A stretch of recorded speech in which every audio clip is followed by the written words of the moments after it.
കൂത്താട്ടുകുളത്തിനടുത്ത് വളരെ പുരാതനമായൊരു ശിവക്ഷേത്രമുണ്ട്. തിരുമാറാടി മഹാദേവ ക്ഷേത്രം. അപൂർവങ്ങളായ ഒരുപാട് ദാരുശില്പങ്ങളും കൊത്തുപണികളുമൊക്കെ നിറഞ്ഞൊരു ക്ഷേത്രം.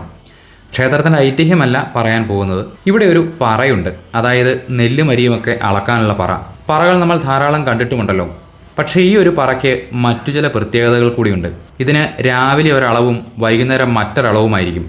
അതായത് രാവിലെ കുറവും വൈകുന്നേരം കൂടുതലും. ഇവിടെ നിലവിലുള്ള കഥകളനുസരിച്ച് തിരുമാറാടി പറയും തൃപ്പൂണിത്തുറ പ്രതിഷ്ഠയും തിരുവല്ല ഗരുഡനും ഒരേ തച്ചൻ തന്നെ നിർമ്മിച്ചതാണ് എന്ന് പറയപ്പെടുന്നു. പക്ഷേ തിരുവല്ലയിലെ ഗരുഡൻ്റെ കഥ പെരുന്തച്ഛനുമായി ബന്ധപ്പെട്ടാണ് താനും. ഐതിഹ്യങ്ങൾ എങ്ങനെയാണെങ്കിലും ഈ പറ ഒരു അത്ഭുതം തന്നെയാണ്. ഈ പറ ചൂട് പിടിക്കുമ്പോൾ തനിയെ വികസിക്കുമെന്നാണ് പറയുന്നത്. അതായത് പണ്ട് കാലത്ത് കൊയ്ത്തുമതിക്കാലത്ത് ബിരുദന്മാരായ ജന്മിമാർ രാവിലെ അളന്നു കൊടുക്കുന്ന നെല്ല് കുറവും പിന്നീട് വൈകുന്നേരം അത് തിരികെ വാങ്ങുമ്പോൾ കൂടുതലുമായിരിക്കും. മാവേലി നാടുവാണിയിടും കാലം എന്ന പദ്യത്തിൽ കള്ളപ്പറയും ചെറുനാഴിയും എന്നൊരു പ്രയോഗമില്ലേ? പണ്ടത്തെ അളവ് തൂക്കങ്ങളിലെ ചതിയെ സൂചിപ്പിക്കാനായിരുന്നു ഇങ്ങനെയൊരു പ്രയോഗം. പക്ഷേ ക്ഷേത്രത്തെ സംബന്ധിച്ച് ഇതിന് നേരെ തിരിച്ചൊരു കൺസെപ്റ്റാണെന്ന് മാത്രം.